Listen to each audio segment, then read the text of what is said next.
మీ కుటుంబ శాంతి, ఆరోగ్యం, ఆర్థిక అభివృద్ధి కోసం రుద్రాక్ష మహాపూజలో తప్పక పాల్గొనండి. ఇప్పుడే నమోదు చేసుకోండి. నమస్తే రమగారు. నమస్తే జయ. రమగారు, ఏదైనా చిన్న సిరీస్ స్టార్ట్ చేద్దామా? 2-3 భాగాలు వచ్చేది చేద్దామా? షూర్. చందమామ కథలోని సైమన్ అనే ఒక కుర్రాడి కథ. కథ పేరే సైమన్. పూర్వం అట మనదేనా? మన దేశపు కథ కాదు. సైమన్ పేరే ఉంది కదా, పేరు వేరేగా ఉంది. అక్కడ పద్ధతులు వ్యవహారాలు వేరు కదా. చందమామ కథ కదా, అవును, వినేయచ్చుగా మనం. ఖచ్చితంగా. పోలాండ్ దేశంలో పెద్ద నగరానికి అనుబంధంగా ఉన్న చిన్న చిన్న ఊళ్ళలో ఒక ఊర్లో ఒక వసతి గృహం ఉన్న ఒక ఆయన ఉండేవాడు. వసతి గృహం అంటే ఒక చిన్న హోటల్ లాంటిది. జనాలు ఆ దారిని వెళ్ళేవాళ్ళు, ప్రయాణం చేసేవాళ్ళు, తర్వాత యాత్రికులు వాళ్ళు ఈ కొంత డబ్బు ఇచ్చి అక్కడ బస చేసేందుకు అవకాశం ఉండేది. ఈ నగరానికి చుట్టుపక్కల ఊళ్ళల్లో ఇలాంటివి ఉండేవి. ఇలాంటి ఒక వసతి గృహపు యజమానికి ఒక కొడుకు ఉండేవాడు. వాడి పేరు సైమన్. వాళ్ళకి చక్కగా డబ్బులు ఉన్నాయి, హోటల్ బాగా నడుస్తుంది. అది నగరానికి వెళ్ళే దారి. సైనికాధికారులు వాళ్ళు కూడా దిగుతారు, ఆగుతారు, అంతా బాగుంటుంది. ఈ కుర్రాడు అందమైన వాడు, తెలివైన వాడు, కానీ ఆకతాయి, సోమరిపోతూ, ఏమీ పని చేసేవాడు కాదు. అన్ని లక్షణాలు ఉన్నాయి. ఒకడే కొడుకు అవడంతో వాళ్ళమ్మ వాడిని బాగా పోషించేది. రకరకాల మద్యాలు తాగటం, ఫ్రెండ్స్ తోటి అల్లరి చిల్లరి పనులు చేయటం, అక్కడికి ఇక్కడికి వెళ్ళిపోతూ ఉంటాం. అప్పుడప్పుడు వాళ్ళ నాన్న గల్లాపేటలోంచి 10 రూపాయలు సంగ్రహించడం, ఇలాంటివి చేసేవాడు. తండ్రి మాట వాడు వినేవాడు కాదు. ఈ ఒక్క పిల్లాడు అవడంతో తల్లి కొంచెం వెనకేసుకొచ్చేది. అప్పటి కాలంలో ఏంటంటే కుర్రాళ్ళు సైన్యంలో చేరటం అనేది ఒక రివాజు. రాజుగారి సైన్యంలో చేరటం, కోటలో పనిచేయటం, కొంతకాలం అయ్యాక రిటైర్మెంట్ ఇచ్చేసేవాళ్ళు. అప్పుడు కొంత డబ్బు ఇచ్చి పంపించేవాళ్ళు. స్వచ్ఛందంగా సైన్యంలో చేరతామని వెళ్తే ఉద్యోగాల్లోకి తీసుకునేవాళ్ళు. మిగిలిన వాళ్ళు వ్యాపారాలు అవి చేసుకునేవాళ్ళు. తర్వాత కుమ్మరి వృత్తులు ఉండేవి, వృత్తులు చేసుకునేవాళ్ళు. సైన్యంలో చేరటానికి ఏ వృత్తి వాడైనా అర్హుడే. కుర్రాడు వాళ్ళ నాన్న పంపించాలి, పిల్లాడు వెళ్ళాలి. పిల్లాడు నేను వెళ్ళనన్నా, నాన్న వెళ్ళమన్నాడు అనుకో, తండ్రులకి సర్వాధికారాలు ఉండేవి పిల్లల మీద. నా కొడుకు ప్రాణాల మీద, నా కొడుకు నేను చంపుకున్నానంటే కోర్టు కేసు ఉండేది కాదు. నా కొడుకు మాట లేదు, కొట్టి చంపేసా అన్నాడు అనుకో నాన్న, అలాగా అనేవాళ్ళు, అంతే. ఏం అడిగేవాళ్ళు కాదు. అంత సర్వాధికారాలు తండ్రులకు ఉండేవి. తండ్రి సైన్యంలోకి పంపాలంటే 5 మగపిల్లలుంటే 5 పంపేవాడు. తల్లికి కూడా కాదనేందుకు అవకాశం లేదు. వాళ్ళ కాలము, వాళ్ళ దేశము అలాంటివి. ఈయన ఒకరోజు విసుగు పుట్టిపోయింది ఈ సైమన్ వాళ్ళ నాన్నకి. ఏం చేశాడు, సైనికుల దుస్తులు ఒక జత తెప్పించి వాడికి బట్టలు తొడిగించి చేతికో ఈటిచ్చి నగరానికి వెళ్ళిపో, తిరిగి చూసావా చంపేస్తానన్నాడు. ఈ బల్లెం ఇచ్చి నువ్వు పో, వెళ్ళి రాజుగారి దగ్గర గస్తీ భట్టుడుగా ఉండమని పంపేశాడు. తిరిగి వస్తే చంపుతానన్నాడు. నాన్న మాట కాదనడానికి వీళ్ళు అల్లరి చిల్లరగా ఇక్కడ ఎంతైనా తిరగచ్చు. ఆయన వెళ్ళిపోన్నాడు, వెళ్ళిపోవడమే. సరే ఇంట్లో నుంచి పంపిస్తే తల్లి ఏడిచింది, కానీ మనవాడు పోయి రాజుగారి దగ్గరికి చేరాడు. నగరానికి చేరాక ఒక గస్తీ భట్టుడుగా చేరాడు. అక్కడ ఏం చేస్తాడు, ఏదో చిన్న జీతం వస్తుంది. అక్కడ కూడా వాడు పనికిమాలిన వెధవలందరినీ చేర్చి తాగటం అలా చేసేవాడు. ఒక వృద్ధ భట్టుడి ఇంట్లో బస చేసేవాడు. బస చేసి ఏమన్నాడు, చిచ్చి నాకు ఈ ఊరేం బాగోలేదు, మా ఊరే చాలా హాయిగా ఉంది, తిన్నంత తిండి, రకరకాల సారాయిలు, హాయిగా ఫ్రెండ్స్తో గప్పాలు కొడుతూ తిరగచ్చు, ఈ ఊళ్ళో ఏమీ బాగోలేదు, డబ్బులు లేవు ఖర్చు పెట్టుకోవడానికి అని గోలు పెట్టేవాడు. ఆ భట్టుడు వాడికి ఈ కుర్రాడిని చూసి ఆయన సరదాకి ఆయన ఏమన్నాడంటే, ఒరే ఏముందిరా, ఓ పంచి, మీ నాన్నకు ఒక ఉత్తరం రాయి, నాకు ఇక్కడ ఉద్యోగం బాగా కుదిరింది, నన్ను జమీదారుగా ప్రమోషన్ ఇచ్చారు, ఇక్కడ అందరికీ పార్టీ ఇవ్వాలి, డబ్బులు పంపించమని మీ నాన్నని అనగానే వీడికి మంచి ఐడియా తట్టింది. నాన్నకు ఉత్తరం రాశాడు. నాన్న నేను ఉద్యోగంలో చేరా, 3 నెలలు అయింది కదా, 4 నెలల్లో జమీదారుగా నా బాధ్యతను గమనించి ఉద్యోగం ఇచ్చారు, ప్రమోషన్ వచ్చింది, ఇక్కడ చాలామంది స్నేహితులు అందరూ పార్టీ అడుగుతున్నారు, నా జీతం నాకే సరిపోతుంది అనగానే వాళ్ళ నాన్న సంతోషించి కొడుకు ప్రయోజకుడయ్యాడని డబ్బులు పంపాడు. ఆ డబ్బులతో వీడు ఒక వెలిగాడు కొన్నాళ్ళ దాకా. తర్వాత ఏం చేశాడు, వాడికి ఐడియా తెలిసిందిగా, నేను సుబేదారుని అయ్యా నాన్న అని మళ్ళీ 6 నెలలకు ఉత్తరం రాశాడు. మళ్ళీ నాన్న డబ్బులు పంపించాడు. జమీదారు సుబేదారు అయిన తర్వాత సైనికాధికారి అవ్వాలి. సరే ఇంక ఏం చేయాలో ఆలోచించి ఏం చేశాడు, చివరికి డబ్బులు కావాలి వీడికి. వాడి ఫ్రెండ్స్ అంతా పార్టీలు అడుగుతారు, బయటికి వెళ్ళాలి, ఎక్కడికైనా తినాలి, తాగాలి, ఆడేయాలి, అందుకని నేను సైనికాధికారిని అయ్యాను అని ఉత్తరం రాసేశాడు. వాళ్ళ నాన్న డబ్బులు పుచ్చుకున్నవాడు కూడా, మనవాడు ఇంత తరక్కీ చేస్తే, ఇన్ని ప్రమోషన్లు వస్తే మనం కంటితో చూడాలి కదా, వెళ్ళి పద వెళ్దామని పెళ్ళాన్ని బయలుదేరి బండి వేసుకుని బయలుదేరారు. వాళ్ళ ఊళ్ళోకి వచ్చిన రోజున ఒక పెద్ద సైనిక కవాతు జరుగుతోంది. సైనిక కవాతు అంటే ఇక ఆ సైనికులంతా అలా నడిచి వెళ్తున్నారనమాట. రాజుగారు వెళ్తుంటే రాజుగారి ముందు మొత్తం సైన్యం అంతా ఇప్పుడు మనకు కూడా ఉన్నాయిగా అవునండి. సైనిక వందనాలు ఇవేవో జరుగుతాయి. ఇవన్నీ పాత పద్ధతులే కదా రమ్మగారు. ఈ బ్రిటిష్ పేర్లు మార్పు అంతే. అంటే అవన్నీ ఇంగ్లీష్వి. ఎస్ మీరు ఒక్కొక్కటి కొన్ని విషయాలు చెప్తుంటే ఇప్పుడు మనం ఫాలో అవుతుంటాం, కానీ అవన్నీ ఒకప్పుడు ఉన్నవే కదా. బ్రిటిష్ కల్చర్ అది. సైనిక వందనాలు అవన్నీ వాళ్ళవే. అయితే ఈ వెళ్తూ ఉంటే వీళ్ళు అక్కడ నిలబడి అదంతా చూసారు. అమ్మా నాన్న బండి దిగి కొడుకు కనిపించల వెతుకుతున్నారు. సైనికాధికారులు అంటే ప్రత్యేకమైన దుస్తులు ఉంటాయి వాళ్ళకి తెలుసు. ఇప్పుడు డెసిగ్నేషన్ కానిస్టేబుల్కి, ఎస్ఐకి, సిఐకి మనకి డిఫరెన్స్ తెలుస్తాయి. ఐజీ బట్టలు అవి వేరుగా ఉంటాయి. అవును. యూనిఫామ్స్ తెలుసు వీళ్ళకి. సైనికాధికారులు చాలా మంది కనబడతారు, అందులో సైమన్ లేడు. ఆయన ఏం చేశాడు, అక్కడ నుంచున్న భట్టుడిని ఎవరినో, అబ్బాయి సైనికాధికారి సైమన్ కనపడ్డేమిటో అని అడిగాడు. సైమనా, ఆ పేరుతో అధికారులు ఎవరు లేరండి చెప్పేశారు. అన్నాడు. అనేసరికి ఉన్నారోయ్, సైమన్ సైనికాధికారి అయ్యాడు 10 రోజులు 20 రోజుల క్రితమే, ఉత్తరం కూడా వచ్చింది మాకు అన్నాడు. అనేసరికి లేడండి, ఆ పేరుతో గస్తీ భట్టుడు ఒకడు ఉండాలి, ఫలానా ఊరు నుంచి వచ్చిన వాడు అని చెప్పేసి. ఈయనకు అర్థమైపోయింది, హాతేరి ఇంత అబద్ధం చెప్తాడా, ఇంత పరువు తీస్తాడా అని చెప్పి వాడు ఎక్కడ బస చేశాడో అక్కడికి పరిగెత్తాడు. పరిగెత్తి కొడుకు చెండా లెక్క తీశాడు, పట్టుకున్నాడు. చిత్రవధ చేస్తాను నిన్ను, నీ వల్ల నేను ఊళ్ళో అందరి ముందు పరువు పోగొట్టుకుంటా. ఇప్పుడు నిన్ను తీసుకెళ్తే నువ్వు గస్తీ పట్టాడు, నువ్వు జమీదారు అయ్యావు, సుబేదారు అయ్యావు, సైనికాధికారి అయ్యావని నేను వచ్చిన వాళ్ళందరికీ చెప్పుకుంటుంటే సైనికాధికారి గారు చచ్చిపోయాడని చెప్తా అని చెప్పేసి కొడుకుని పట్టేసుకున్నాడు. తల్లి బతిమలాడింది, కొట్టండి, శిక్షించండి, చంపద్దు అని. ఆయన ఒప్పుకోలే. నువ్వు పెళ్ళానివి, నోరు మూసు పడుండు, తండ్రి నేను, వీడిని చంపే హక్కు ఉంది నాకు అని చెప్పి వాడిని కాళ్ళు చేతులు కట్టేసి బండిలో వెనకాల పడేసుకుని మొగుడు పెళ్ళాం బండి ఎక్కారు. ఎక్కేసరికి వృద్ధ భట్టుడు వీడికి పిచ్చి సలహా ఇచ్చి దొంగ మాటలతో డబ్బులు తెప్పించుకునే ఉపాయం చెప్పాడు కదా.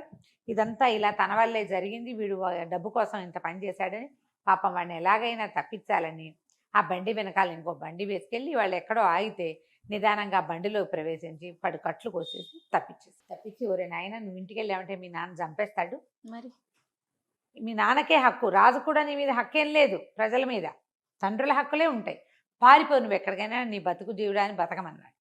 వీడికి కూడా ఫ్రీడమ్ వచ్చేసింది. నాన్న చెప్పాడని సిటీకి వచ్చాడు, సిటీ నుంచి తండ్రికి ఉత్తరం రాసి తీరాలి. ఇప్పుడు ఎక్కడికో పారిపోతే ఎవరికి ఉత్తరం జవాబుదారీ? హాయిగా బాగుందని ఫ్రీడమ్ దొరికేసిందని బయటికి వెళ్ళిపోయాడు. పారిపోయి ఈ నగరాన్ని దాటి వెళ్ళిపోయి చక్కగా ఆ ఊర్లో ఈ ఊర్లో తిరుగుతూ ఎవరో ఫ్లూట్ వాయించే విద్వాంసుడు ఇంటి దగ్గర కొద్ది రోజులుండి పిల్లని గ్రోవి ఊదటం నేర్చుకున్నాడు. నేర్చుకుని కులాసాగా పిల్లని గ్రోవి ఊదుకుంటూ తిరిగేవాడు. వీడు ఏ ఊరు వెళ్ళినా వీడి అందము, వీడి హ్యాండ్సమ్ పర్సనాలిటీ, కొంతకాలం ఈ గస్తీ పట్టుడుగా ఉండడంతో కొంచెం కండలు తీరిన వాడి శరీరము, ఈ ఫ్లూటు, చక్కగా మాట్లాడటం వచ్చు, మంచి కంపెనీ ఇస్తాడు, వాడు కబుర్లు చెప్తాడు, మందు కంపెనీ బాగా ఇస్తాడు, ఏదైనా ఆట ఉంటే నేను ఆడతా అంటాడు, మంచి సరదా అయిన వాడికి ఆటకాయితనమే. అక్కడి నుంచి ఏదైనా ఒక కుక్క కనపడినా దానికి ఏదైనా ఆట ఆడడం నేర్పించేస్తాడు వాడు. తెలివి ఉంది వాడికి, కుదురుగా పనిచేసే గుణం లేదు. ఆ ఊరు ఈ ఊరు తిరుగుతుంటే ప్రతి చోట వీడికి మంచి స్వాగత సత్కారాలు లభించినాయి, చాలా బ్రహ్మాండంగా ఉంది. ఈ పోలాండ్లో ఇంకా పెద్ద పెద్ద నగరాలలో ఒక సుమారైన ఒక ఊర్లోకి చేరాడు. ఆ ఊళ్ళో ఏం తెలుసుకున్నాడంటే, ఆ ఊళ్ళో రాజుగారికి మహాద్భుత సౌందర్యవతి అయిన ఒక కూతురు. కాకపోతే ఆయన వాడి తండ్రి పరమ దుర్మార్గుడట, పిల్ల తాత మామూలు వాడు కాదు. ఆయన ఒక పెద్ద రాజమహల్ కట్టాడు. ఆ ఊళ్ళో ఉన్న ఎంతమంది ఉసురో పోసుకున్నాడు. రాజులు కొంతమంది క్రూరులుగా ఉంటారు కదా, మహాక్రూరుడు వాడు. అయితే ఏమైంది, రాజమహల్ కట్టిన తర్వాత ఈ రాజకుమార్తె పుట్టిన తర్వాత ఆయన చచ్చిపోయి ఏం చేశాడు, దయ్యం అయ్యి ఆ మహల్ని పట్టాడు. అయ్యో, ఆ మహల్లో విపరీతాలు జరిగాయి. దాంతో ఈ రాజుగారు, ప్రస్తుతం ఉన్న రాజుగారు కూతురుతో సహా మహల్ని విడిచి ఇంకో చిన్న రాజమహల్ కట్టుకుని అందులో ఉన్నాడు. అయితే ఆ పిల్ల జాతకంలో ఏముందంటే, ఈ పిల్లని వివాహం చేసుకునేవాడు ఈ మహల్లో ఉన్న దయ్యాన్ని విడిపించగలిగిన వాడవుతాడని ఉంది. ఎవడైతే దయ్యాన్ని పోగొడతాడో వాడే ఈ పిల్లకి మొగుడు అని. వాళ్ళు ఈ జాతకాలు కూడా నమ్ముతారు ఇంగ్లీష్ వాళ్ళు. అదే దాంతో ఆ పిల్లకి ఏ పెళ్లి సంబంధము రాలే. పిల్ల అందానికి వ్యామోహపడి వస్తారు, దాంతో కబుర్లు చెప్తారు కానీ పెళ్లి చేసుకోరు ఎవరు. ఎందుకంటే ముందు దయ్యం జోలికి వెళ్ళాలి. కొంతమంది యువకులు ఈ అమ్మాయి సౌందర్యం పట్ల ఆకర్షితులై వెళ్ళిన వాళ్ళు వెళ్ళినట్టే అందులోనే ఉండిపోయారు, ఎవడు బయటికి రాలే. ఎవ్వరూ రాలా బయటికి. ఎవరు ఇంకా మొదట ఒక 5-6 వెళ్ళారు. ఒక 6 నెలల గ్యాప్తో 2-3 వెళ్ళారు. వెళ్ళిన 5-6 ఆ 2-3 గోవిందా మొత్తం మీద 12 మంది పోయారు. రాలేదు ఎవరు. ఇక అమ్మాయికి పెళ్లి సంబంధాలే రావట్ల. పిల్ల దుఃఖంగా దీనంగా ఏడుపు గొట్టుగా ఉండేది. కానీ పాపం ఈ తలనొప్పి అమ్మాయికి ఎప్పుడు ఏడుపుతోటి. ఈ ఊళ్ళో అందరూ చెప్పారు. సరే అదంతా తెలుసుకొని తను ఏమనుకున్నాడు, ఓసారి వెళ్ళి ఆ పిల్లని చూద్దాం అనుకున్నాడు. ఈ కుర్రాడికి చిన్నప్పటి నుంచి సైమన్కి ఒక వీరోచిత కార్యం చేయాలని ఉండేది. ఇప్పుడు ఈ పిల్ల అందగత్తి కదా, ఆ దయ్యాన్ని పారద్రోలి ఈ పిల్లని చేసుకుంటే సూపర్గా ఉంటుంది కదా, మంచి సెటిల్మెంట్. సెటిల్మెంట్ గొప్ప. అందుకని వాడేం చేశాడు, ఈ రాజుగారి భవనానికి ముందున్న ఒక పార్క్కి బయట బెంచీలు ఉంటాయి, వాకర్స్ పార్క్ ఒకటి ఉంది అక్కడ కూర్చుని ఫ్లూట్ వాయించడం మొదలుపెట్టాడు పొద్దున్నే. ఆ అమ్మాయి రాత్రంతా ఏడ్చి రాకుమార్తె తెల్లవారుజామున ఎప్పుడో పడుకుంది. రాత్రి తల పట్టేయదు. తెల్లారేసరికి అటా నిద్రమోహంతో లేస్తే చక్కటి భూపాల రాగం లాంటి ఒక మంచి మార్నింగ్ గ్లోరీ వినిపిస్తుంది అనమాట. మన వాళ్ళు భూపాల రాగాలు వాయిస్తారు పొద్దున్నే, మార్నింగ్ గ్లోరీ వాయిస్తున్నాడు వాడు. ఆ ట్యూన్కి ఆ అమ్మాయి చాలా రిలాక్స్ అయిపోయింది. ఎంత బాగుంది సంగీతం, ఎంతో బాగుందని గబగబా తండ్రి దగ్గరికి వెళ్ళి, నాన్న ఎవరో ఫ్లూట్ వాయిస్తున్నారు, మన భవనంలో కాదు బయట ఎక్కడో, వాడెవడో పిలిపించినాడు, నా తలనొప్పి తగ్గిపోయింది నాన్న పొద్దున్నే అనగా ఆయన సంతోషించాడు. పిల్ల పాపం పొద్దున్నే ఫ్రెష్గా లేచి తలనొప్పి లేదు తగ్గిపోయింది అనేసరికల్లా ఆయన ఆనందంతో గబగబా వరే ఎవర్రా వాడెవరినో పిలుచుకురంటారు అన్నాడు. పిలుచుకొచ్చేసరికల్లా ఆ అబ్బాయి లోపలికి వచ్చాడు. ఏది బాబు ఇందాక వాయిస్తున్నావు మళ్ళీ వాయించంటే ఫ్లూట్ వాయించాడు. ఆ అమ్మాయి ఆమె నాన్న ఎంత బాగుందో, మన దగ్గరే ఉంచుకుందా నాన్న, రోజు వింటాను తలనొప్పి తగ్గిపోతుంది అని అనేసరికల్లా రాజుగారు అడిగాడు, బాబు మా దగ్గర ఉంటావా రాజభవనంలో, మా అమ్మాయికి అసలే తలనొప్పి అనేసరికల్లా తప్పకుండా నేను అలాంటి ఉద్దేశంతో వచ్చాను అన్నాడు. అనేసరికల్లా యువరానికి ఎందుకండి తలనొప్పి అని అడిగాడు. ఏం చెప్పాను నాయన మా కష్టాలు అని మా నాన్నగారు అనగా, నేను విన్నానండి అదంతా, ఇంత చక్కగా ఉన్న రాకుమార్తెకి ఈ కష్టమేమిటి, అదే కదా మీరు ఇంత అద్భుతమైన వ్యక్తి, మీలాంటి వాళ్ళకి రావాల్సిన కష్టం కాదు, ఆ దయ్యాన్ని వదలగొట్టి ఈ అమ్మాయిని నేను పెళ్లి చేసుకుంటానండి అన్నాడు. అనేసరికల్లా పిల్ల కొంచెం సంతోషం వచ్చింది కానీ భయం వేసింది. ఇప్పటికి 12 మంది పోయారు, ఫ్లూట్ వాయించేవాడిని చెడగొట్టుకుంటే ఎట్లా అని కొంచెం బెంగపెట్టుకుంది. తండ్రికి కళ్ళు ఆర్పింది వద్దని, ఫ్లూట్ అయినా ఉంటుంది కదా అని. ఆయనేమో వద్దునైనా చక్కగా అందంగా ఉన్న కుర్రవాడివి, మా నాన్నగారు అసలు సహజంగానే దుర్మార్గుడు, దయ్యమయ్యాక ఇంకా క్రూరుడైపోయాడు, 12 మంది పొట్టలు పెట్టుకున్నాడు, నువ్వు లక్షణంగా ఉన్నావు, ఏ తల్లికి నాకు బిడ్డవో ఉండునైనా వద్దునైనా అంటే, కాదండి మీకేం భయం లేదు నేను చూస్తా కదా అని చెప్పి ఒప్పించాడు. నేను చిన్నప్పుడు చాలా చేశా ఇలాంటివి అన్నాడు. ఆయన మాత్రం ఏం చేస్తాడు, ఎవరో ఒకళ్ళు పిల్ల పెళ్ళి అవుతుందని ఆశ, అంతేగా తండ్రిగా. సరే అక్కడి నుంచి ఏం చేశారు, మర్నాడు బండెక్కిచ్చారు. ఆ పూట సాయంకాలం అట్లా బండెక్కిచ్చి పంపించారు. రాజభవనం పైన ఇట్లా కొండ మీద ఎత్తుగా ఉంది, వీళ్ళు కింద ఇల్లు కట్టుకున్నారు, పెద్ద ఇల్లు. బండివాడి తీసిపోయి దింపాడు. వాడు మంచి హుషారుగా వెళ్ళి తాళం తీసుకొని లోపల పోయి కూర్చున్నాడు. చీకటి పడేసరి కల్లా ఆ లోపలంతా దుమ్ము, పెద్ద మందిరం, అన్ని పరదాలు, పెద్ద పెద్ద చిత్తరువులు, బంగారంతో చేసిన కొన్ని విగ్రహాలు, దీపపు కుందులు, క్యాండిల్స్ అన్నమాట, క్యాండిల్ స్టాండ్స్, అద్దాలు, ఎంత బాగుందో కళాత్మకంగా. వాళ్ళు అంతా దుమ్ము. వీడేం చేశాడు, జేబు రుమాలతో ఓ చోట దుమ్ము దులుపుకుని ఒక కుర్చీలో కాలు మీద కాలేసి కూర్చుని, అక్కడ ఒక పక్కన లైబ్రరీ కూడా ఉంది, పోయి ఓ పుస్తకం తెచ్చుకున్నాడు. దాని మీద కూర్చొని పుస్తకం చదువుకోవటం మొదలుపెట్టాడు. చీకటి పడేసరికి లోపలికి ఒక నల్లటి వికృతాకారం ఒకటి వచ్చింది, పొడుగ్గా ఉంది, పెద్ద బవిరిగడ్డం, కళ్ళు మాత్రం జ్యోతుల్లాగా ఉన్నాయి, ఎంత నలుపో, కారు నలుపు. ఓ లోపలికి వస్తూనే వీడిని చూసి, ఎవడరా నువ్వు, అసలు నా పేరు చెప్తేనే జనాలు హడిలిపోతారు, నా ఇంట్లోకి వచ్చి నేను కూర్చునే కుర్చీలో కూర్చున్నావు అంటే, వీడేమన్నాడు, ఏముందండి పెద్ద ఖాళీగా ఉంది ఇల్లు, ఎక్కడ కూర్చుంటే ఏమిటి, ఎక్కడ కూర్చున్నా ఒకటే, పైగా మీ గురించి చాలా విన్నాను, అదేమిటో చూద్దామని వచ్చాను, మీరు ఇదివరకు ఏమన్నా వికృతాకారంగా ఉండేవారేమో, ఇప్పుడు మీకు అంత లేదన్నాడు. మామూలుగానే ఉన్నారు, మిమ్మల్ని చూసి గుండెట్టా పగులుతుంది ఎవరికైనా, ఏముంది మీలో, ప్రత్యేకంగా కళ్ళు మొహం అన్నీ ఉన్నాయి, మనుషులకు ఉన్నట్టే, కాస్త కళ్ళు కాస్త పెద్దవి కాస్త మెరుస్తున్నాయి అంతే కదా, మీకు అంత లేదండి, నాకేం భయం గీయం ఏమీ లేదు, ఇలాంటి వాళ్ళని చాలామందిని చూశానంటే ఆయన తెల్లబోయి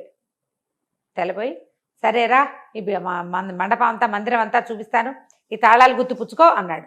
ఆనంగానే వీడికి ఏమనిపించింది, చచ్చినా దాని చేతికి చెయ్యని తెచ్చుకోడు. ఓహో, ఏమన్నాడు, నేను ఎందుకు చేస్తా, ఈ ఇల్లు చూడడానికి వచ్చాను కానీ మీ వస్తువులు మీ పని చేయడానికి నేను ఏమైనా పని మాడినట్టండి మీకు? అలాంటివి ఏం కుదరవు. ఏమన్నా చూపిస్తానంటే చూపించండి, మీ తాళాలు మీరే మోసుకోండి, మీరే తీసుకోండి, నాకు అక్కర్లేదు. చూపిస్తే చూస్తా, లేకపోతే ఇదిగో లైట్ వెలిగించానుక పుస్తకం చదువుకుని ఇక్కడ ఉన్న చల్లగాలి పీల్చి కొండ మీద గాలి వెళ్ళిపోతా అనేసరికి అంత సులువా ఇక్కడి నుంచి వెళ్ళిపోతాం అన్నట్టు. నన్ను ఎవడాపుతాడండి అన్నాడు వీడు. నన్ను ఎవడాపుతాడు, నన్ను ఎవరు ఆపేదేం లేదంటే సరే నీ గదిలో నేను చూపిస్తాను రా అన్నాడు. ఒక్కో గది వెళ్ళి తాళం తీయటం మొదలుపెట్టాడు. ఈ ఒక్కొక్క గదిలోకి ఆయన వెళ్తుంటే నల్లటి నలుపు విరిగి కొంచెం తెల్లబడ్డం మొదలుపెట్టింది బాడీ పైనుంచి ఆయనకి. ఎన్ని గదులో ఒక్కో గదిలోకి వెళ్తుంటే కొంచెం కొంచెం కొంచెం కొంచెం ఇంచి చొప్పున మొత్తం తెల్లబడిపోతాం. గడ్డం కూడా తెలిపి వచ్చేసింది, మెడ బాడీ అంతా తెల్లబడిపోయింది. అదేంటంటే ఒక గాలిలాగా కదులుతున్న ఆకారం నల్లగా ఉంది, ఇప్పుడు తెల్లబడి అక్కడి నుంచి ఆఖరి గదిలోకి తీసుకుపోయాడు. ఇది ఆఖరి గది, దీని తాళం తీయి అన్నాడు. అనగానే తాళం తీసుకోకూడదు అనిపించింది కుర్రాడికి. నేను ఎందుకు తీస్తాను, ఇన్ని తాళాలు తీసిన వాళ్ళు అది తీయలేరా, అది కూడా తీయండి మీరే అని అన్నాడు. ఆఖరి తాళం తీస్తే అందులో నుంచి దుర్వాసన వచ్చింది. 12 శవాలు ఉన్నాయి లోపల. ఓహోహో. ఈయన పూర్తిగా తెల్లగా అయిపోయాడు. ఆయన ఎక్కడి నుంచి ఏం చేశాడు, గొడ్డలు తీసుకొచ్చాడు. నాయన నువ్వు ధైర్యశాలివి, ఎవడో ఒకడు నాకు ఇక్కడి నుంచి విముక్తి ఇవ్వాలి. ఈ గొడ్డలు తీసుకో, నా మెడ కొట్టేసి ఒక దెబ్బ నన్ను కొట్టేయాలి. నన్ను కొట్టలేక నన్ను చూసి భయపడి నాకు ఆ వికృతాకారాన్ని తెచ్చారు వీళ్ళంతా. ఒక్క దెబ్బ కొట్టావా నేను వెళ్ళిపోతా, నా దారిని నేను. ఈ భవనంలో ఇంకా నాదేం ఉండదు, నా కొడుకు వచ్చి రాజ్యం చేసుకోవచ్చు, నువ్వు కావాలంటే నా మనవరాల్ని పెళ్లి చేసుకోవచ్చు అంటే వీడు ఆలోచించకుండా ఆ చేతుల నుంచి వెండి గొడ్డలు తీసుకుని పటామని మెడ ఎగర కొట్టేశాడు. ఎప్పుడైతే ఈ మెడ ఎగిరిపోయిందో ఆ శరీరానిలో నుంచి ఒక చిన్న పిచ్చిక బయటకు వచ్చి తుర్రుమంటే ఎగిరిపోయింది. ఎగిరిపోయేసరికల్లా వీడు ఏం చేశాడు, ఆ గొడ్డలు అక్కడ వారేసి ఆ వాసన వస్తున్న తలుపు మూసేసి ఆ తాళాలు తీసాడుగా, ఆ తాళాలు గుర్తు చేత్తపుచ్చుకుని వచ్చి హాల్లో పడుకున్నాడు. అర్ధరాత్రి ఎక్కడికి వెళ్తాడు, తెల్లవారి బండివాడు వచ్చేసరికల్లా అన్ని తలుపులు తీసున్నాయి. కుర్రాడు బయటకు వచ్చాడు. రాజుగారు కూడా పరిగెత్తుకొచ్చాడు, ఏమైనా అయిపోయాడేమో వీడు. ఆయన ఆశ్చర్యపడి, ఓరిని నువ్వు భలేవాడివిరా అని అక్కడి నుంచి తీసుకెళ్లారు. ఆ అమ్మాయితో పెళ్ళి అన్నారు, సంతోషంగా ఉన్నారు కొద్ది రోజులు. పెళ్ళి అయిపోయింది. పెళ్లి కాల, కొన్నాళ్ళు విందులు వినోదాల్లో కాలక్షేపం చేశారు. ఈ బిల్డింగ్ అంతా క్లీన్ చేయడం, శుభ్రం చేయడం అవన్నీ ఉన్నాయి కదా, ప్రీ వెడ్డింగ్ లో ఉన్నారు. అక్కడి నుంచి కుర్రాడు అన్నాడు, నేను చాలా సంవత్సరాలు అయిపోయింది, నేను మీ ఇంట్లో నుంచి వచ్చేదాన్ని 2-3 ఏళ్ళు అయిపోయింది, మరి మా అమ్మ నాన్నని చూసి రావాలి, నేను వాళ్ళని వెళ్ళి తీసుకొస్తా పెళ్ళికి, నేను ఒక్కడనే కొడుకుని అని చెప్పాడు. చెప్పేసరికల్లా సరే వీళ్ళు ఏమన్నారు, యువరాణి అంది, నువ్వు వెళ్ళిపోయి మళ్ళీ రాపోతే అంది, ఏం కాదు గడువు పెడతా 15 రోజులు 24 రోజులు, నేను రాపోతే నువ్వు రా, నువ్వు వచ్చి ఇదిగో ఇది దారి, మా ఊరిది పోలాండ్ మధ్యలో నుంచి ఇట్లా వెళ్ళాలని దారి మ్యాప్ అన్నీ గీసిచ్చాడు. తండ్రి పేరు, ఊరి పేరు, ఊళ్ళో పెద్దవాళ్ళ పేర్లు, అన్ని పేర్లు రాసిచ్చాడు. వాడేం అబద్ధం చెప్పటల్లా. అక్కడి నుంచి కుర్రాడితో పాటు మంది మార్బలం బయలుదేరారు కొంతమంది. మరి రాకుమారుడు అయ్యాడు కదా, రాజకుమార్తెకి భర్త. మంది మార్బలం బయలుదేరేసి తీసి కొన్ని గుర్రాలు, కొంత డబ్బు, మరి పనివాళ్ళు 15-20 మంది దాకా బయలుదేరారు. గుర్రాలు వేసుకుని వెళ్ళటం మొదలుపెట్టారు. వాడు నెలల తరబడి ఆ ఊరు ఈ ఊరు దాటుకుంటూ ఇక్కడికి వచ్చాడు. మరి వెళ్ళాలంటే అంతే సమయం పడుతుంది కదా. పోలాండ్ రాజుగారి కజిన్ బ్రదర్ ఈ రాజుగారు. ఓహో. రాజు రాణి ఉన్నారు ఇక్కడ. అక్కడి నుంచి కుర్రాడు బయలుదేరేసరికల్లా ఏమైంది, ఒక అడవి దారి పట్టారు. అడవి దారి పడితే అడవి దారిలో ఒక సత్రం ఉంది. సత్రం ఎవరండి, సత్రం యజమాని కనుక్కున్నాడు, మీరెవరు, ఎక్కడి నుంచి వెళ్తున్నారు, ఏం చేస్తున్నారు అని అన్నీ అనుకుని దొంగల దారి బాబు ఇటు వచ్చారంటే మాకేం భయం లేదు, సైనిక పటాలం ఉంది, 20 మంది ఉన్నారు, నేను స్వయంగా వీరుణ్ణి, నేను ఏమైనా చేయగలను, డామ్డేమని చెప్పాడు మన కుర్రాడు. చెప్పిన తర్వాత ఏమైంది, అర్ధరాత్రి అయింది. ఇది సత్రం యజమాని దారి దోపిడీ దొంగలకి ఫ్రెండ్. ఓహో. అసలు దారి దోపిడీ దొంగలు ఉండే సత్రం అది, ఎక్కువగా వాళ్ళకే అది ఆవాసంగా ఉంటుంది. వాళ్ళు కొట్టుకొచ్చినవి వీళ్ళకి వాటా ఇస్తారు. వాడేం చేశాడు, ఆ దోపిడీ దొంగలకు కబురు చేశాడు. ఒక చిన్న పటాలం 20-25 మంది సైనికులు ఉన్నారు, ఒక కుర్రాడు ఉన్నాడు, రేచులా ఉన్నాడు, కానీ వీళ్ళ దగ్గర బోల్డు డబ్బు ఉంది, నగలు నాణ్యాలు చాలా ఉన్నాయి, గుర్రాలు ఉన్నాయని కబురు చేసేసరికల్లా వీళ్ళు సుష్టుగా తిని పడుకున్నారు. వీళ్ళకేం తెలుసు, సత్రం కదా అనుకున్నారు. వీళ్ళు నిద్రలో ఉండగా దారిదోపిడీ దొంగలు వచ్చి పడిపోయారు. అయ్యో. పడిపోయి ఈ 15-20 మందిని హతమార్చేశారు. గుర్రాలను స్వాధీనం చేసుకున్నారు. లోపలికి వచ్చి కుర్రాడి మీద కత్తి విసిరారు. దూరం నుంచి విసిరేశారు పడుకున్న వాడి మీద. వాళ్ళకేం ఫైటింగ్ చేసే ఉద్దేశం లేదు. దెబ్బ తగలలేదు, కానీ వీడి చేతికి గుచ్చుకుంది. వాడికి తెలిసిపోయింది ఎవరో వచ్చారని. తీరా వాడికి ఏం అర్థమైంది, బయట ఏమి సద్దు లేదంటే 20 మంది పోయారనమాట. ఇప్పుడు తను కదిలితే వాళ్ళు 50 మంది ఉన్నారు, తను వేసేస్తారు. కదలకుండా ఉండిపోయాడు. వాళ్ళు లోపలికి వచ్చి చిన్న దీపపు వెలుగులో వీడిని చూసి చచ్చిపోయినట్టు పడుంటే, చచ్చాడు అనుకుని ముట్టుకుంటే చేతికున్న రక్తం తగిలింది. నెత్తురు తగులుతోంది. చచ్చిపోతాడు కాసేపటి స్పృహ తప్పినట్టున్నాడని వీడు ఉంగరాలు, మెళ్ళలో ఉన్నవి, తర్వాత బట్టలు సమస్తం తీసేసుకున్నారు. తీసేసుకుని బయలుదేరి వెళ్ళిపోయారు. వాళ్ళు ఎప్పుడైతే బయటికి వెళ్ళారో మన కుర్రాడు కూడా వాళ్ళ వెంబడబడి బయటకు వచ్చేసాడు. వీడి ఒంటి మీద పైన వేసుకునే ఒక షర్టు లాంటిది, ఏమంటారు మన రాత్రిపూట వేసుకుంటారు కదా, చిన్న మ్యాక్సీ మోకాళ్ళ దాకా ఉండేది, ఇట్లా పైనుంచి తొడుకున్నది, హౌస్ గౌను అంతే ఉంది. వాళ్ళ వెనకాల పడి నడుచుకుంటూ వచ్చేసాడు. వస్తే ఈ దొంగలకి ఒక అడవిలో ఒక రహస్య మార్గం ఉంది. ఆ రహస్య మార్గంలోకి ప్రవేశించారు. వీడు కూడా అదే రహస్య మార్గంలోకి వెళ్ళిపోయాడు లోపలికి. వాళ్ళ వెనకాల పడి వెళ్ళేసరికల్లా వాడికి ఏమర్థమైంది, ఆ రహస్య మార్గంలోంచి బయటికి వెళ్తే తన ఊళ్ళోకి వెళ్తారు. అది తన స్వగ్రామానికి దగ్గర. వాడికి ఆ దారులని తెలుసు కదా, పెద్ద పిల్లాడు కదా వాడు. చూసుకుని అక్కడి నుంచి ఏముంది, ఒంటి మీద ఏమీ లేవు, కర్రా పుల్లా కత్తి ఏమీ లేవు, ఈ చొక్కా తప్ప. అక్కడి నుంచి ఆ దొంగల్ని తప్పించుకుని వాళ్ళు అవతలకి వెళ్ళిపోం. కానీ వీడు తన ఊరి పొలాల్లోకి ప్రవేశించాడు. ఎవరో కొందరు రైతులు, కూలీలు కనపడ్డారు. వీడిని గుర్తుపో, ఓహోయ్ సైమన్ వచ్చావా అని పలకరించి, ఏమిటో సైనికాధికారి అయిపోయేమిటి, ఈ గుడ్డలేమిటి, ఈ అవతారం ఏమిటి, ఇదేమిటి, జబ్బకా దెబ్బ ఏమిటి అని ఎక్కిరించి వేళాకోళం చేస్తే వాడు వాళ్ళని బతిమలాడుకున్నాడు. అరే బాబు అన్నీ వచ్చాయిరా, దొంగలు పడ్డారు, వాళ్ళ వెనకాల పడి వచ్చారు. అవును ఇది దొంగల దారే వాళ్ళకి తెలుసు. వాళ్ళు ఏం చేశారు, సరే వీడికి చలి వేసుకోవడానికి ఒక ప్యాంటు, అక్కడి నుంచి తల కట్టుకోవడానికి ఒక తలగుడ్డ ఇచ్చి, వస్తే స్వెటర్ లాంటిది ఇచ్చి వాడిని ఊళ్ళోకి ప్రవేశపెట్టారు. ఇంటికి వెళ్ళేసరికి నా తండ్రి ఇంట్లో లేడు. వాళ్ళ అమ్మ వీడిని చూసి కావలించుకొని, నాయన బతికే ఉన్నవరా నాయన అని అన్నం పెట్టి పడుకోబెట్టింది. తినేసి పడుకున్నాడు. ఇప్పుడు ఎంత దూరమో నడిచి వచ్చాడు కదా రాత్రి చల్లు.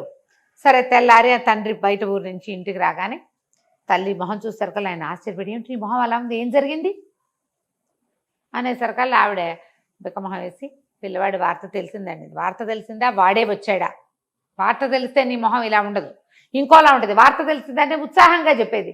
పిల్ల ఏడుపు మొహం ఉంది అంటే ఏమిటర్థం, పిల్లాన్ని చూసి ఏడ్చిందనమాట ఆవిడ. అక్కడి నుంచి ఆవిడ బతిమలాడింది, బామాలింది, వాడిని చంపేస్తానన్నాడు నాన్న. చంపేయద్దు, ఏదైనా ఒక పని చెప్పి ఇంట్లో ఉంచుకుందాం అని చెప్పి బతిమలాడి కాళ్ళు పట్టుకున్నంత పని చేస్తే, సరే సైమన్ని బయటికి పిలిచి 4 చెంపకాయలు కొట్టి వాళ్ళ నాన్న ఒక 20 మేకలు అప్పచెప్పాడు. మేకలు తోలే వాళ్ళు ఏ బట్టలు వేసుకుంటారో ఆ బట్టలు తెప్పించి ఇచ్చాడు. ఈ గుడ్డలతోటి ఉండు. వాడేం చెప్పలేదా, చెప్పినా ఆయన నమ్మడు. చెప్పాడు, చెప్పినా ఆయన నమ్మలేదు, అబద్ధాలు అనుకున్నాడు. ఎందుకంటే వాడు ముందు జమేదారు, సుబేదారు, సైనికాధికారి అబద్ధం చెప్పాడు. అందుకని ఇప్పుడు యువరాణి సంగతి చెప్తే నాన్న ఏం నమ్ముతాడు, అదే కదా, నమ్మడు కదా. అక్కడి నుంచి మేకలను తోలమన్నాడు. వీడు ఏం చేస్తాడు పాపం, ఏం చేయలేడు. తండ్రి మాట కాదన్న వాడికి విలువ లేదు. తన ఊళ్ళోకి వచ్చాక తండ్రి మాట వినాల్సిందే. పైగా అట్లాంటి ప్రాక్టీస్ వాడికి. ఇక మేకలు తోలటం మొదలుపెట్టాడు. వాడికి ఫ్లూట్ అలవాటు ఉంది కదా, ఆ ఫ్లూట్ ఊదుకుంటూ మేకలకి చక్కగా డ్యాన్సులు చేయటము, తలకాయలు ఊపటము అలా నేర్పించి ఉంచుకుంటున్నాడు. రోజు అక్కడే ఉండేవాడు. నెల గడిచింది, ఇది అబ్బాయి వెనక్కి రాలా. ఇక్కడ యువరాణి సైమన్ ఇంటికి వెళ్ళిపోయాడు. వాళ్ళ నాన్నేమో అతనికి మేకలు కాసే పని అప్పచెప్పి ఈయన ఫ్లూట్ పట్టుకొని వెళ్ళిపోయాడు. మేకలను కాసుకుంటున్నాడు. నెల దాటిపోయింది. 15 రోజులు వెళ్తాను, 15 రోజుల్లో తిరిగి వస్తాను, అక్కడ ఒక మధ్యలో 2-3 రోజులు, 10 రోజులు పూర్తిగా పట్టదు, నువ్వు నెల అని చెప్పాడు. నెల దాటి 4-5 రోజులు అయ్యి ఎక్కడా సందడలేదు. ఊరి చివరి నుంచి ఏదైనా మనుషులు వస్తున్న సౌండ్ వస్తే కబురు వస్తుంది. అవునవును. ఏమీ రాపోయేసరికల్లా రాకుమారుతుంది, నాన్న ఎట్లాగో అడ్రస్ చెప్పాడు, అక్కడ ఏం సమస్య అయిందో, వాళ్ళ అమ్మకో నాన్నకో బాగులేదో ఏంటోనే వెళ్తానంది. రాజుగారు కూతురు ప్రేమికుడు. ఏముంది, సైన్యం ఉంటుంది, అమ్మాయి వెళ్ళొస్తుంది, అత్తారిల్లు చూసి వస్తుంది.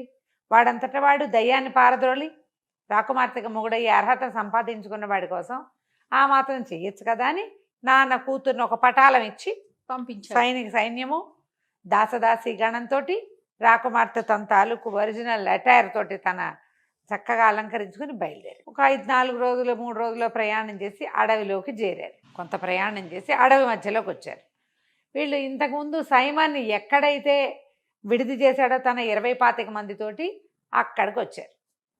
వచ్చేసరికల్లా అంతకుముందు వచ్చిన వాళ్ళు 25 మంది అయితే వీళ్ళు ఇంచుమించుగా 50 మంది. ఒక 7-8 మంది దాసీలు అమ్మాయికి.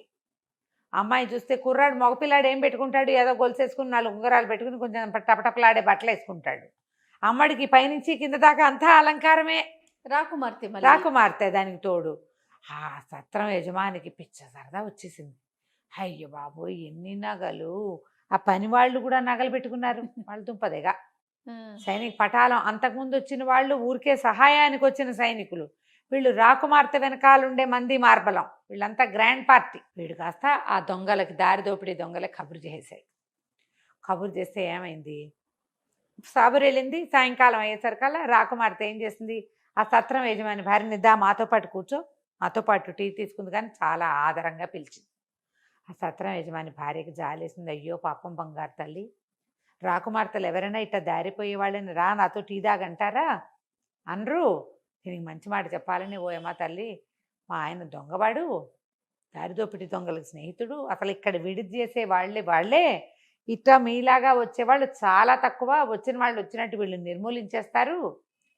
కిందటిసారి 10 నెలల క్రితం ఒక కుర్రాడు వచ్చాడు, ఎంత బాగున్నాడో, వాడితో 20-25 మంది వచ్చారు. చక్కగా ఇంత పొడుగ్గా ఫ్లూట్ వాయిస్తూ పంచదార చిలకల్లే ఉన్నాడు. మొత్తం అందరిని చంపేసి దొంగలు దోచేశారమ్మా. ఎంత వెతికినా ఆ కుర్రాడి శవం మాత్రం కనపడలేదమ్మా. ఏ కుక్కలు నక్కలు ఎత్తుకుపోయాయో అనగానే యువరానికి అర్థమైపోయింది. వాడు సైమనే ఆ ఫ్లూట్ వాయించేవాడు. ఈవిడేమన్నా నువ్వేం కంగారు పడకు, నేను హ్యాండిల్ చేస్తానని ఈ సైనికుల్ని, రాత్రి వీళ్ళేంటి పగలల్లా ప్రయాణం చేసి వచ్చారు ఎండల్లోనూ, అక్కడ ఈ రాత్రి శుభ్రంగా తింటే పడుకుంటారు ఒళ్ళు తెలియక, సేఫ్ ప్లేస్లో ఉన్నామని బయటికి వెళ్ళి సైనికులు 50 మందికి, ఒరే ఎవ్వరూ నిద్రపోవద్దు, తక్కువ తినండి, ఆహారం కూడా వీళ్ళు పెట్టినవి తినద్దు, తిన్నామని చెప్పి బయట పారేయండి, రెడీగా అటెంటివ్గా ఉండండి, ఆడాళ్ళని కూడా తినేవాళ్ళ. వాళ్ళు పెట్టింది తను కూడా రాత్రి భోజనం తింటే పడుకునేందుకు ఏం కలుపుతారో అందులో వీళ్ళు లోపల ప్రయాణంలోకి తెచ్చుకున్నటువంటి రొట్టెలు వెన్న తినేసి మాట్లాడకుండా కూర్చున్నాడు, నిద్రపోయినట్టు నటించారు. ఇట్లా దొంగలు లోపలికి అని రావటం ఏమిటి, 50 మంది, వాళ్ళు 20-25 మంది వచ్చారు. లాస్ట్ టైం చాలా మంది వచ్చి చిన్న పటాలం ఉంది.